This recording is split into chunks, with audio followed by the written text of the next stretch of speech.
하나님의 아들이 오셔서 나는 시작과 끝이라, 처음과 나중이라 이렇게 말씀하셨는데, 그 시작이 어떻게 시작됐고 마지막은 어떻게 끝나는지 내가 성경을 직접 읽어봐야 알지요. 다른 사람들이 시작은 이렇게 됐고 끝은 이렇게 됐다, 뭐 자기들 나름대로 별의별 추측을 다 하고 상상을 다 하고 그러잖아요. 그러니까 그런 것에 미혹되지 않으려면 내가 읽으라는 거예요. 성경을 어떻게 읽느냐, 찾아 읽으라. 얼마나 많이 읽느냐, 얼마나 많이 필사하느냐, 그게 중요한 게 아니잖아요. 내가 얼마나 하나님의 명령대로 성경을 읽고 깨달았느냐. 하나님 아버지께서 약속하신 말씀은 나의 책망을 듣고 돌이키라. 돌이키면 내가 내 영을 부어서 내 말들을 알게 하겠다고 약속하셨잖아요. 그래서 성령 받고 성경 읽으면 다른 사람의 말이 필요가 없어요. 왜? 성경은 하나님의 입이 명하셨고 하나님 영이 모으신 거기 때문에 다른 사람의 피조물을 통해서 배워서 하는 책이 아니라 이 말이에요. 내가 읽어야죠. 어떻게 성경 읽을 때 책망받고 돌이켜야 돼. 돌이킨다는 말은 회개한다. 회개한다는 말은 메타, 노여라는 말인데 메타라는 말은 방향 전환. 어디로 방향을 바꾸느냐. 피조물에서 하나님 쪽으로 방향을 바꾸라는 얘기예요. 성경이 그 말씀이거든요.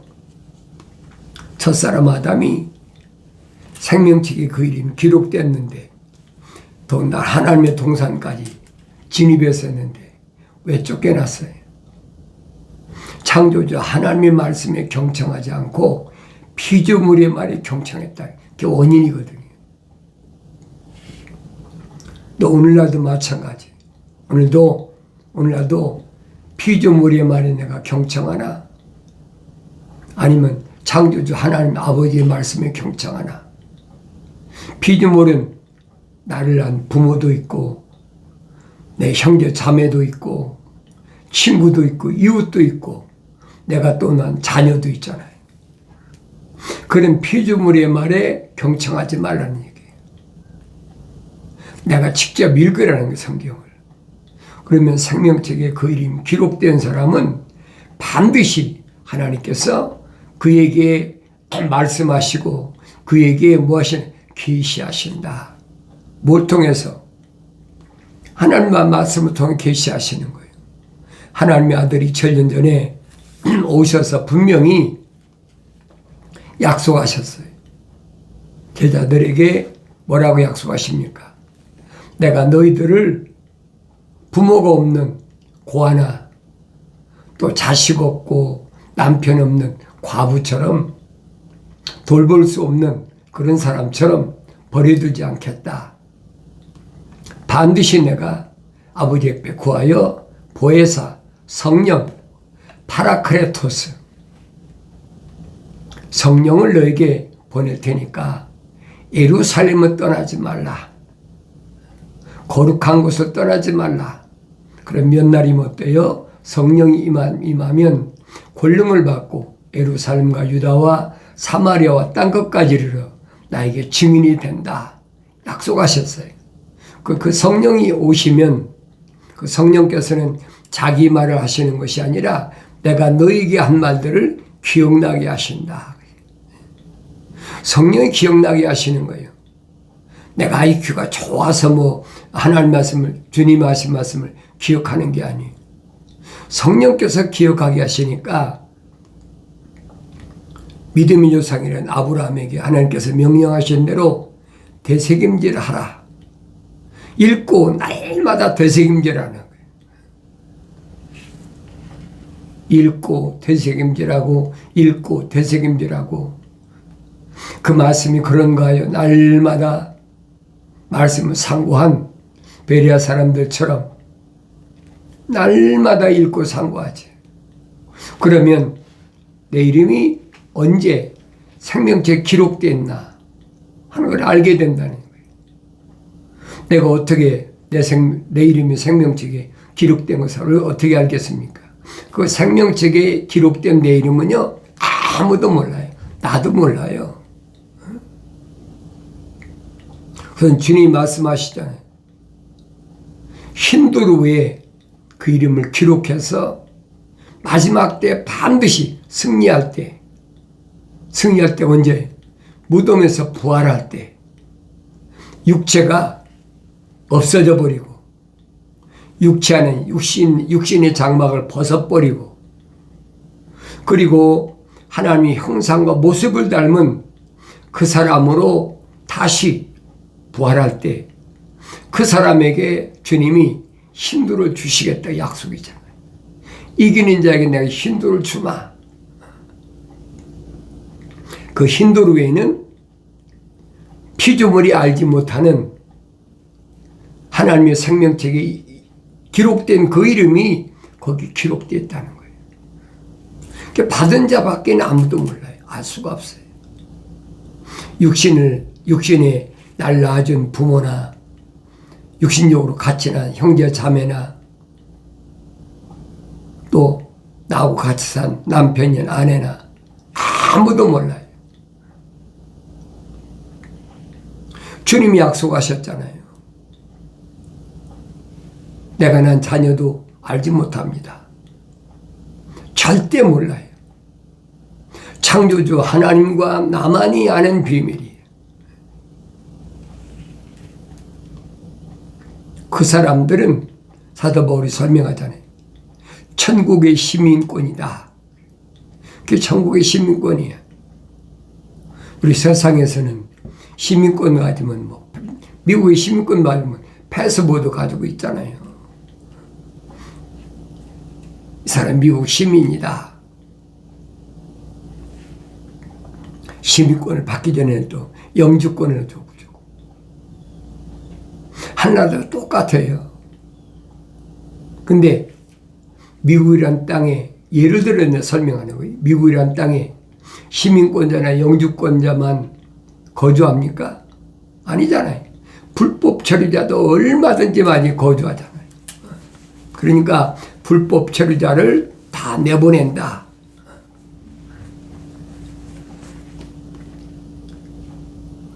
파라다이스 라고는요, 불법 체류자는 들어가지도 못해요.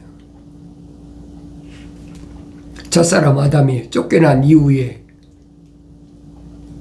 하나님 동산은 누가 지킵니까? 불을 다스리는 천사가 지켜요. 뭘 가지고? 화염검을 가지고. 세상에 있는 건 뭘 가지고든지 다 태워버리는 거예요. 절대 못 들어가는 거예요. 그곳은 하나님의 생명으로 조성된 사람이 성령 받아 완성된 사람만, 거룩한 자만 가득한 곳이 하나님의 동산이란 말이에요. 성경은 설명해 주고 있잖아요. 그러니까 그거 흉내낸다고 미국 땅도 불법 체류자가 2천만 명이다, 1,000몇백만 명이다, 다 내보낸다. 그러니까 어떤 사람들은 반대하잖아요. 사람은 다 동일한데 거주의 자유가 있는데 소위 인권운동가라는 사람들이 그런 거 앞세우잖아요. 사람은 어디든 다 거주의 자유가 있다는 거예요. 동물의 세계는 그게 안 되잖아요. 동물들도 거주 지역을 정해놓고 강인한 동물 특별히 더하지. 자기 영역에다 다 표시해놨잖아요. 세상의 국경이 그거예요. 다른 게 아무것도 없어요. 육신은 동물하고 DNA가 98%가 똑같아. 고릴라 침팬지하고 똑같다는 얘기예요. 육신은. 다른 게 아무것도 없어요. 성경을 안 읽으니까 모르죠. 내가 천국 시민권을 가졌다는 말은 육신이 가졌다는 얘기가 아니에요. 육신은 아무래도 흑인이 흑으로 돌아가면 흑으로 돌아가는 그 순간에 이름과 함께 없어져 버리는 거예요. 그러니까 내가 육신 위에 살 것인가, 아니면 하나님의 생명이 들어온 사람은 생명책에 기록된 거룩을 위해서 내가 살 것인가. 내가 마치 선택하는 것 같잖아요. 생명책에 그 이름이 기록이 안 된 사람이 내가 뭘 선택합니까? 생명책에 그 이름이 기록된 사람도 하나님의 아들이 선포하신 것처럼 성령 받지 않으면 완성되지 못하기 때문에 절대 하나님 동산에 진입할 수가 없어요. 육신에 속한 거 가지고, 하늘 아래에 속한 거 가지고는 절대 진입이 안 돼. 그러니까 육신에 속한 거니까. 하나님의 아들이 여러 가지로 비유로 말씀하시잖아요. 내가 여러분에게 말씀드리는 거예요. 미국이란 땅을 딱 국경을 만들어 놓고 아무나 못 들어온다. 전국 시민권자만 들어온다. 영주권자만 들어온다. 영주권자가 와서 최소한도 5년 이상 아무 탈 없이 미국 법을 준수하고 지켜야만이 시민권 시험을 보고 시민권을 받잖아요.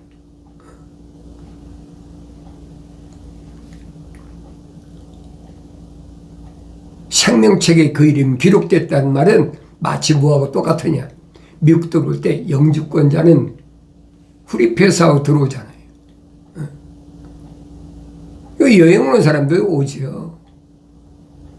뭐 공부하러 오는 사람도 있고, 뭐 또 사업 이민 오는 사람도 있고, 여러 가지 사람들이 있잖아요.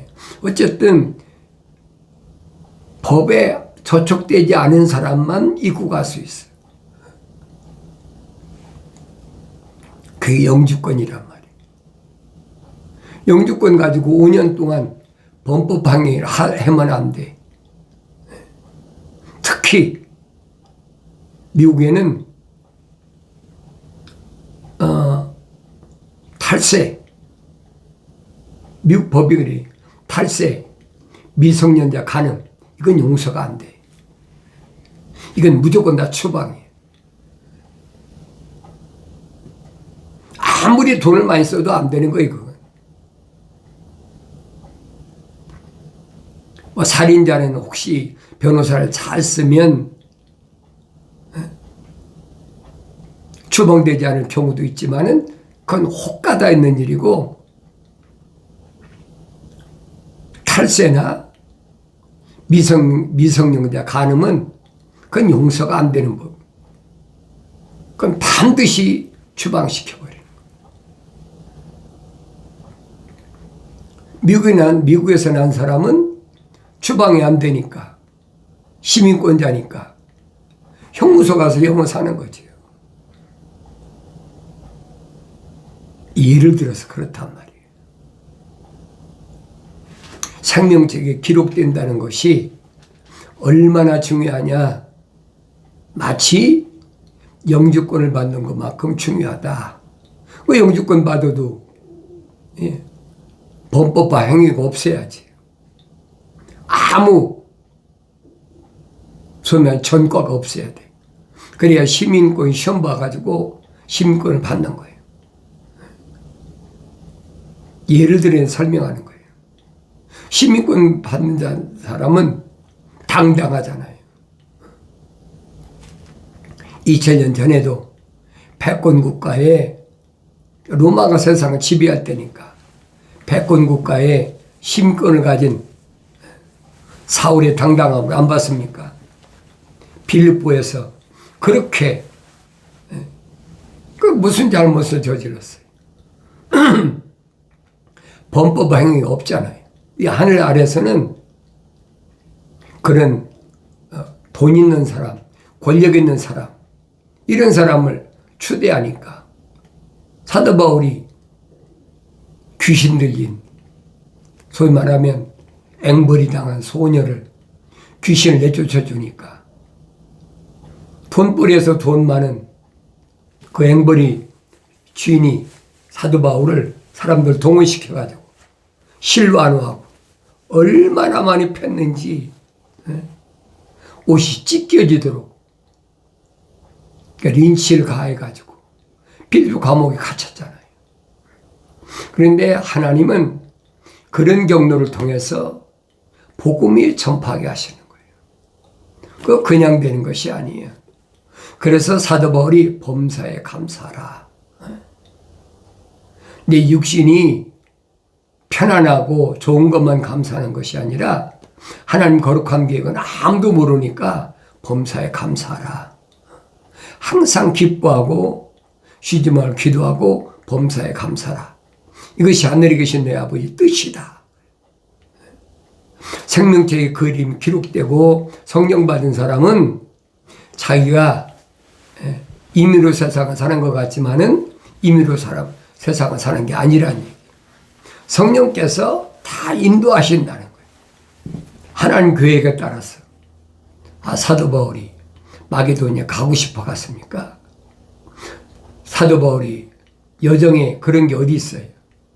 아시아 일대 복음 전하래지. 근데 계획을 하루아침에 바꿔버리잖아요. 비두니아에 있을 때 성령께서 막으셨다. 어떤 방법으로 막으셨는지 모르지만은 일단 막으시고 그날 밤에 꿈에 마게도니아 사람들이 나타나서 우리한테 와서 복음을 전해달라. 그래서 찾아간 곳이 에게의 건너편에 마게도니아 첫 받은 것이 필리포란 말이에요. 성령이 인도하신 바 따라갔는데 소녀 귀신 내쫓은 거가 좋았지요. 여자들 강가에서 물들이는 옷감 장사나 루디아나 이런 사람들한테 복음 전하는 거 얼마나 좋습니까? 그런데 빌보 감옥의 간수한테는 어떻게 복음 전달됩니까? 감옥에 들어가야 전달이 되잖아요. 그러니까 억울하게 신라노하고 직살나게 매를 맞고 상처투성이가 돼가지고 빌보 감옥에 갇히잖아요. 그래도 오히려 사도 바울은 찬송을 하고 감사 기도를 하고 누구하고 똑같아요? 욥하고 똑같이 해요. 그럼 일반 사람이 볼 때는 미쳤다고 보는 거예요. 그렇게 좋은 일하고 착한 일하고 직살나게 터져가지고 감옥에 갇혔는데 무슨 찬송을 하고 기도를 해. 근데 그때 지진이라서 옥문이 열려버리잖아요. 이건 실제적인 사건을 누가 기록한 거예요. 간수가 제수가 도망간 줄 알고 자살하려고 그러니까 우리 여기 있다. 자살하지 말아라. 그래서 간수를 구출하고 그를 통한 그의 가족이 다 구원받는 놀라운 역사가 일어나잖아요.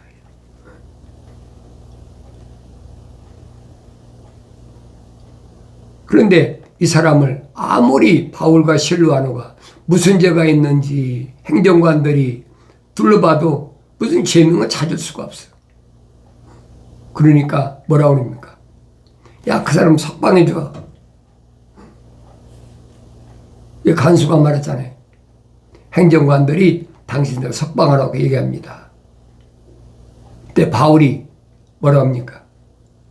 내가 로마 시민권자인데 아무 제명도 없이 그렇게 투들에 패놓고 이렇게 상처를 입혀놓고 그리고 이제는 조용히 뒷문으로 나가라. 그렇게 못한다. 얼마나 당당해. 맞은 거에 비하면 나가라면 얼마나 황송감사합니까? 아이, 감사하면 나와야 될 거 아니에요. 바울이 당당하잖아요. 그게 천국의 시민권자가 세상에서 참된 모습이라 이 말이에요. 내가 천국의 시민권을 가졌으면 세상에서 뭘 하든지 당당해야 될 거 아닙니까? 범법 행위하지 말라는 얘기예요. 율법과 계명이 첫째 법이니까. 사도 바울이 설명하잖아요. 하늘 아래서 탈세하지 말고 국세 낼 자에게 국세에게 관세 낼 자에게 관세를 다 내라는 거예요. 흠 잡을 데가 없는 거죠. 윤리와 도덕적으로 흠이 없는 것이 아니라 하나님의 계명에 흠이 없으면 말입니다. 복음을 전하는데 당당하다는 얘기예요. 쫄릴 필요가 없잖아요.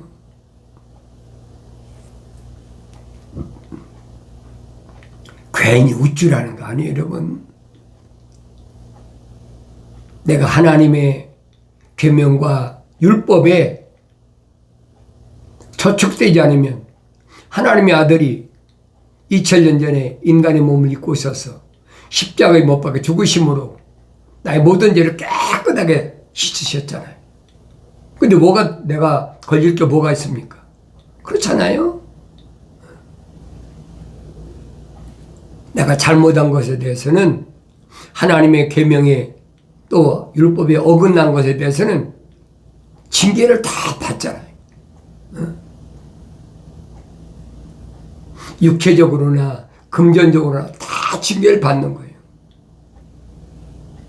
그걸 거부하지 말라는 거예요. 내가 사랑하는 자마다 책망하고 징계하노니. 나는 이 말씀이 항상 마음속에서 그렇게 살아서 역사하는 한 적이 없어요. 내가 사랑하는 자마다 책망하고 징계하노니. 사랑의 생명의 거룩한 호흡이 들어온 사람은 하나님이 반드시 책망하시고 그 다음에 징계하신다는 거예요. 그 징계가 뭐든 물질이든 명예든 건강이든 뭐든 다 나를 깨닫게 해주시는 거예요. 욥 안 봤습니까? 욥이 징계받을 일이 뭘 했어요? 그렇게 많은 동방에서 부자인데 낙타가 수천 마리 되는데 종도 얼마나 많아요. 양떼도 수천 마리, 소가 몇백 마리, 자녀도 10남매, 뭐 부러울 게 뭐가 있어요. 그 사람이 무슨 범법한 행위가 있느냐 이 말이에요. 근데 욥은 누구라고 그랬어요? 하나님 밝히시잖아요. 너 내 종 욥을 보았느냐? 하나님이 종이란 말이에요.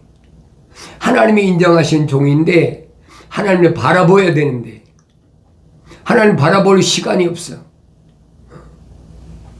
수천 마리 낙타, 수천 마리 양, 수백 마리 소떼를 기르고 관리하는 사람들이 종이 한두 사람입니까?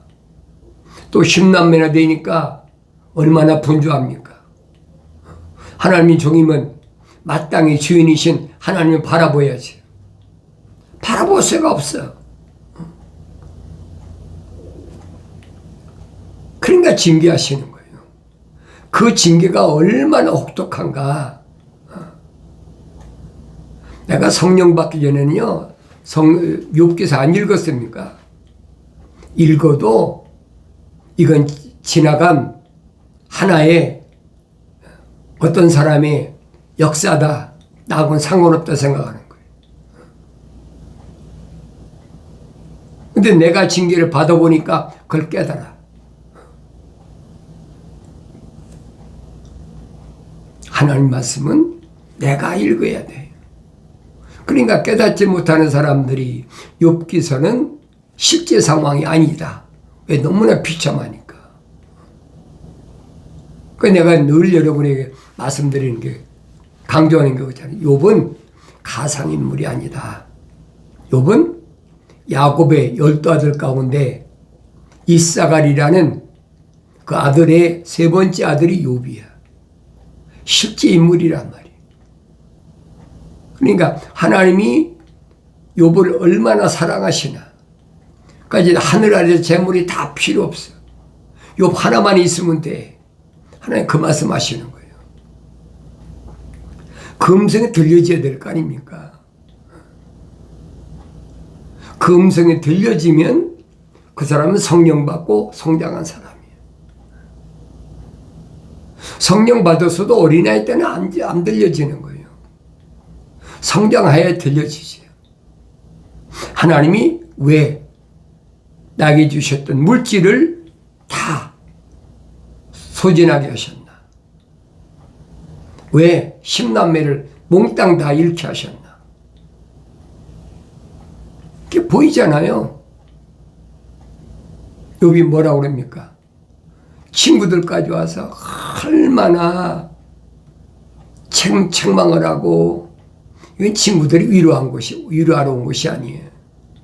그러니까 욥이 견디기 힘드니까 내가 난나를 막 저주하고 차라리 어머니가 날 낳지 않으셨다면 얼마나 좋았을까. 자산 이런 것까지 좋아요. 심남 이런 것까지 좋아요. 이제 머리부터 발끝까지 악창이 나가지고 가려운 거 뭘로 견디겠어요. 견딜 수 없으니까 깨진 그릇 조각으로 팍팍 긁어도 시원치 않아. 그러니까 죄를 막 뒤집어 썼는데 그 몰골을 본 수십 년을 같이 사는 욥의 아내가 보니까 욥의 아내가 어떻게 하겠어요?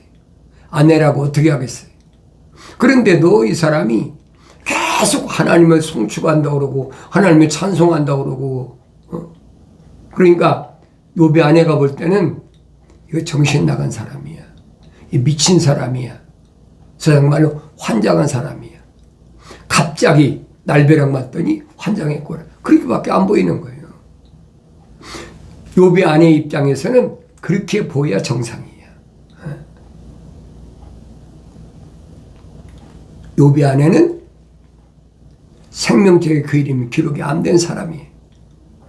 마치 누구처럼? 이브처럼. 그러니까 안 보이는 거예요.